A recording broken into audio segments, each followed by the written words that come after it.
যারা বঙ্গবন্ধু শেখ মুজিবুর রহমানের মাথার উপরে প্রস্রাব করছে তারা জিয়াউর রহমানকেও ছাড়বে না। আমি খুব আজকে অবাক হই, কেন 5ই আগস্টের পরে কিছুদিন মোটামুটি ইউনূস সাহেব আসলো, আজকে আবার দেখলাম ইউনূস সাহেবের কি এই আন্দোলনের কি স্থপতি না বা দেশের কি কি কি কি করার জন্য হাইকোর্টে গেছে, হাইকোর্ট আবার রুল দিছে। হায়রে দেশ, হায়রে দেশ, হায়রে দেশ। ইউনূস সাহেবের নাকি ইউনূস সাহেব তো দেশটাকে জাহান্নামে নিচ্ছে। উনি তো ঝগড়া লাগায় দিয়া বাঘে সিংহে যখন যুদ্ধ লাগছে তখন শিয়ালে গর্তের থেকে যেমন হাততালি দিয়া কইছে মামার জয়, মামার জয়। কারণ বাঘ সিংহরেও মামা ডাকে, শিয়াল সিংহরেও মামা ডাকে, বাঘেরও মামা ডাকে। কাজে মামার জয় করলে যেই জয়লাভ করে তার মামাই তো জয়লাভ করবে। ইউনূস সাহেব তো এই রোলটা নিয়েছে। দেশে যখন এখন আগুন লেগেছে, তার দিনের বন্ধুরা এবং রাতের বন্ধুরা যখন যুদ্ধ লেগেছে তখন উনি হাততালি দিয়ে বলছে মামার জয়, মামার জয়। কার জয় হয়? যার জয় হয় তখন তিনি বলবেন আমি তো হাততালি দিয়ে আগেই বলছিলাম মামার জয়, আপনার তো আমার মামা। সেই ইউনূস সাহেবকে আবার কি কি স্থপতি টপতি ঘোষণা করতে হবে। হায়রে দেশ। এটা আবার হাইকোর্ট আবার রুল দেয়। হাইকোর্টের ব্যাপারে আমি কিছু বলবো। হাইকোর্ট আমার মহান, হাইকোর্টের রুলের ব্যাপারে আমি বিরোধিতা করতেছি না, কিন্তু এটা রুল দেওয়াটা কতটুকু যুক্তিযুক্ত আমি তাই বলছি। এখন যখন আমি দেখি যে আমি প্রতারিত হয়েছি, এখন খুব ক্লিয়ার, এবং সেই প্রতারণাটা আমি বলছি গত 6 মাস যাবত ক্লিয়ারলি বলছি। 4-5 মাস ইউনূস সাহেবকে দেখছি, কিছু কিছু সমর্থনও করছি, তাও না। আমি এমনও বলছি ইউনূস সাহেব হলো তৃতীয় বিশ্বের 10 জন প্রধানমন্ত্রীর চেয়ে উঁচু। উনি আমাদের দেশের নেতৃত্ব নিয়েছেন, আমি খুব গর্বিত, এগুলো বলেছি আমি। কিন্তু পরে যখন দেখলাম আমার সমস্ত ধারণা এই ব্যক্তি সম্পর্কে, কারণ ওনাকে আমি ব্যক্তি হিসাবে চিনতাম না, কিন্তু পরে যখন দেখেছি ওনার সম্পর্কে আমার সমস্ত রিডিংসটা ভুল হয়েছে, মনে মনে লজ্জিত হয়েছে। আমি শুধু বলতে চাই আজকে 1 বছর পরে এই 15ই জুলাই এসে আমার মনে হচ্ছে ওই দিন স্লোগান দেওয়া হলো তুমি কে আমি কে রাজাকার, সেই রাজাকার স্লোগানটা তারা সঠিকভাবে দিয়েছিল এবং বিশ্বাস করিয়ে দিয়েছিল। এবং তারা কিছুদিন পরেই বলা শুরু করলো আর এই 5ই আগস্টকে আমরা তাড়াতাড়ি ইলেকশন দিয়ে গণতন্ত্র আনার জন্য দিছি, 5ই আগস্টকে আমরা এই দেশে এমনি চলে যাব, আমরা এই দেশের পরিবর্তন করব, সংস্কার করব, ইত্যাদি ইত্যাদি করব। 47 আমাদের প্রেরণা, আর 24 হলো আমাদের নতুন স্বাধীনতা, আর 71 হলো ভাইয়ে ভাই একটা ঝগড়া, এবং সেই ঝগড়াটা লাগাইছে ইন্ডিয়া খুব খারাপ, দিল্লি সেই ঝগড়া আমাদেরকে উস্কায়া দিছে, আমরা ভাই ভাই আলাদা হয়ে গেছি।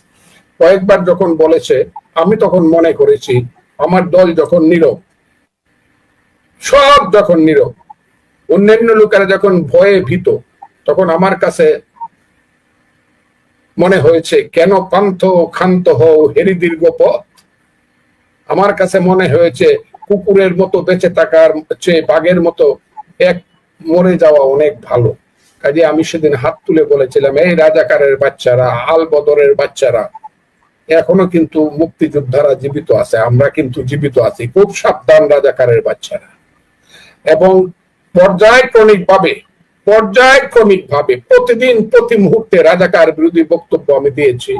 সেই কারণে অনেকের কাছে আমি ভুল বুঝাবুঝির শিকার হয়েছি। এমনকি আমার দল আমাকে সবটা সমর্থন করতে চায়নি, আবার আমার দলের নেতারা আজকে তাদের কাছে আমি কৃতজ্ঞ, তারা কোনোদিন আমাকে মানাও করে নাই বা আমাকে সকোজ নোটিশও দেয় নাই বা সাবধানও করে নাই। কাজে আমার মনে হয়েছে আমার কথার সঙ্গে উপরের স্তরে আমার যে দল ও আমার নেতৃত্ব, সেই নেতৃত্ব আমাকে নেগেট করছে না, কিন্তু মধ্যবর্তী এবং নিচের স্তরের কিছু নেতৃত্ব যারা এমপি মন্ত্রী হতে চায়, এবং জামাত একটা এই আলবদরের বাচ্চাদের দল, সব জায়গাতে দেখবেন ছাত্রলীগের ভিতরে ঢুকছে, আওয়ামী লীগের ভিতরে ঢুকছে, গোপনে ঢুকে ওখানে জয় বাংলা স্লোগান দিছে, আবার সময় মতো আইসা এদেরকে গুলি, জয় বাংলার বিরুদ্ধে দাঁড়ায় তাদেরকে গুলি করে হত্যা করছে, হাসিনাকে দেশ ছাড়া করছে।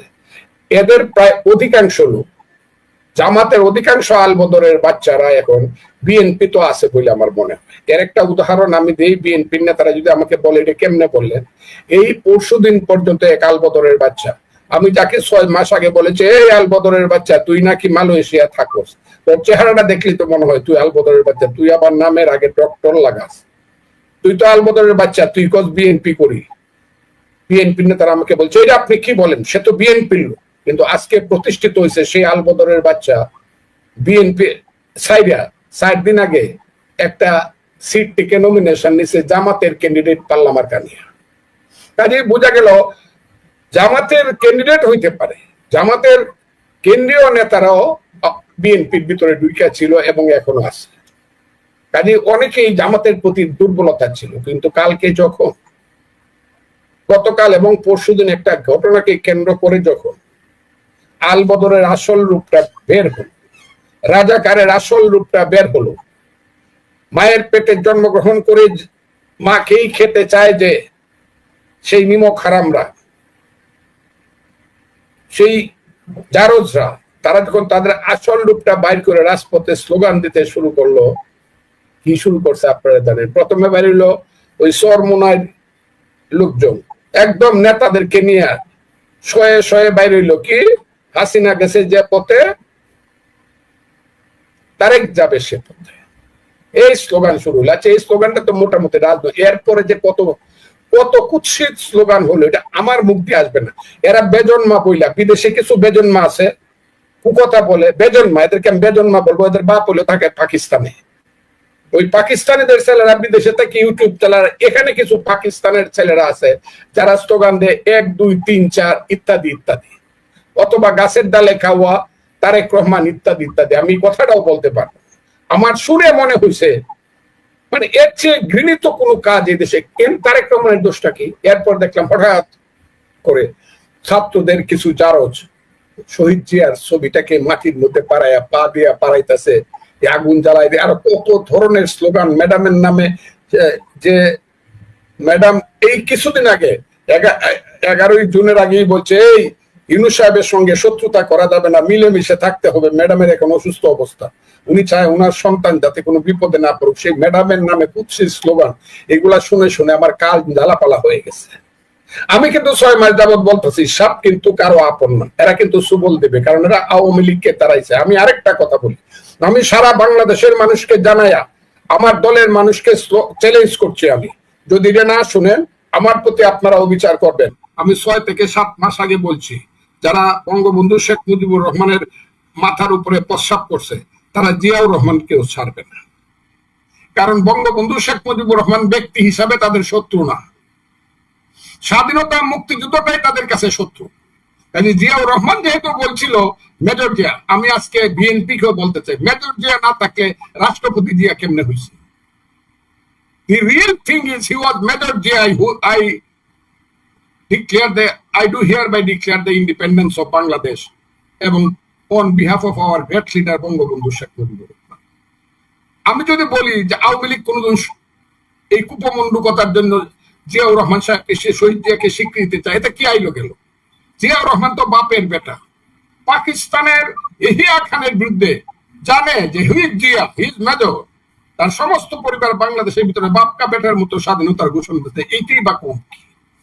সেই বিএনপি, আমি যখন বলেছিলাম যে জিয়াউর রহমান সাহেবেরও বিপদ আসতেছে, খালেদা জিয়া বিএনপিরও বিপদে, কারণ আওয়ামী লীগ চলে গেছে, এখন রাজাকার আলবদরদের বিরুদ্ধে যারা এই দেশে হিজবুত তাহরিরের রাজত্ব প্রতিষ্ঠা করতে চায়, যারা আল কায়দার রাজত্ব প্রতিষ্ঠা করতে চায়, যারা লস্করে তৈয়বার নেতৃত্বে 5ই আগস্ট করছে বলে লস্করে তৈয়বার লোকজন দাবি করে যে আমরা 71-এর প্রতিশোধ নিছি, ওই সব আলবদর রাজাকারের বাচ্চারা বিএনপি কে রাইকা তাদের শান্তি নাই।